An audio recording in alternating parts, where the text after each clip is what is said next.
Hi everybody, I'm Amanda the G, and just a warning, this is probably going to be a little TMI this vlog, but you clicked on it seeing the title, so you know, that's what it is.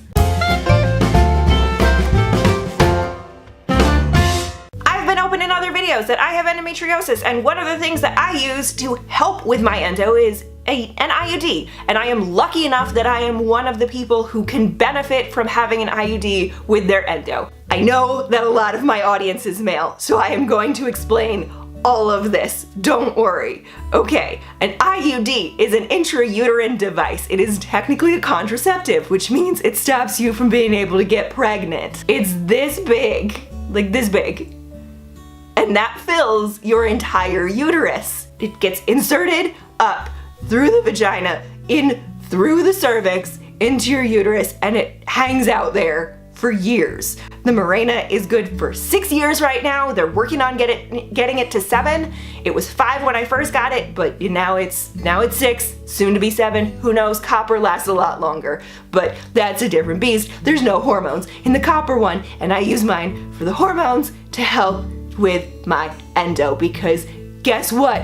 Birth control isn't just about not having babies. It's about controlling a whole bunch of different gynecological issues. So I just recently, as in like a couple of days ago, got my second one. So I had the one taken out and the other one put in. So I'm just gonna go over the differences between the two whole experiences because they were completely different start to finish. The first time I got it done was in what I would call like a traditional doctor's office. So I go in and the guy's running late because of course he's running late. And he doesn't read my chart, and I am allergic to betadine, and this is important. He does not read my chart. He uses betadine anyway. I stop him after he already sprayed it without him telling me what it was, and then he's like, oh shit, it is in your chart that you're actually like very allergic to this shit. Oopsie poopsie doopsies. He goes to try and clean it out, and then they didn't have Benadryl or any antihistamines in the office, and even though they were attached to a hospital, they couldn't go and get them for some reason because thank you fucking medicine, it's stupid. And long story short, it was a lot of extra speculum time that I did not need to have. The entire process to insert is very painful, okay? It's not fun. A lot of people pass out,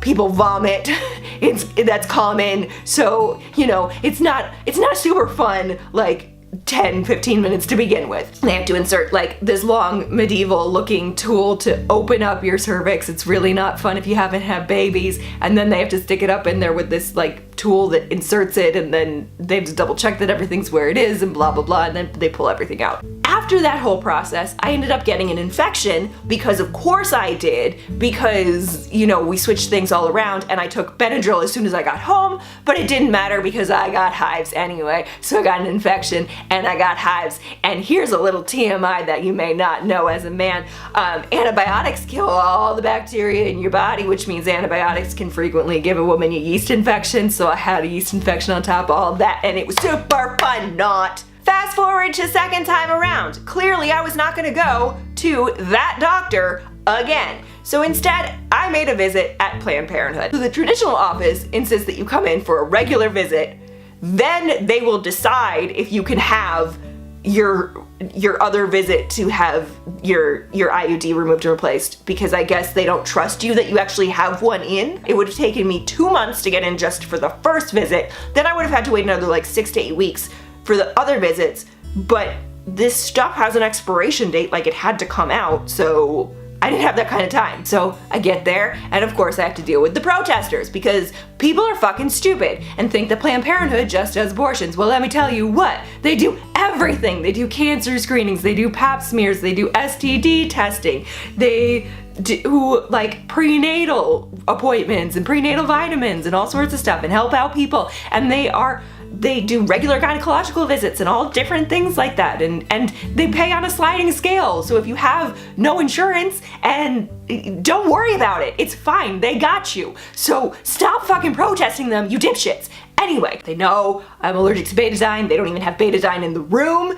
they have the other cleaner, fine. So she goes and she takes out the first one. Doesn't hurt at all to pull it out, which is great. She shows it to me, so I know that it came out, disposes of it, fine. Gets rid of those like grabby tool thing, whatever that's called, then goes and gets the evil tool that opens everything up and does all that, has to reposition some things, and then gets the long device to put it in. And at this point, it's really hurting, and every time it's gonna hurt more, they go cramp, cramp, cramp, cramp, cramp. I know, I'm feeling it.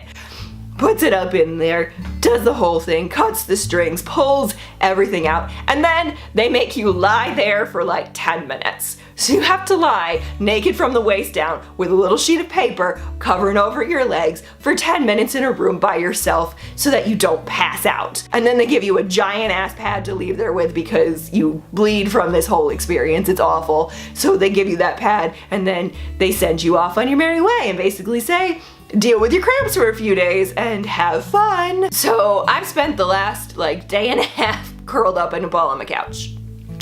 So this shit hurts, just so you know. Your body is not exactly super thrilled about it, but it's getting better. It was worse the day I had it done, then the next day it got a little bit better, and I had to take the day off work, but it got a little bit better, and then now we're a little bit better still. So eventually it'll be great, and it stops me from having a period, honestly, entirely, and it's wonderful. So then I don't have anywhere near the amount of pain that I would have if I didn't have it. So basically, don't regulate what goes in and out of my uterus, okay? Stop it. That's it for this lovely TMI video. If you liked it, click the like button and subscribe to my channel. I make a new video every Tuesday and Friday. Thank you guys so much for watching. Mwah. Keep your hands off my lady.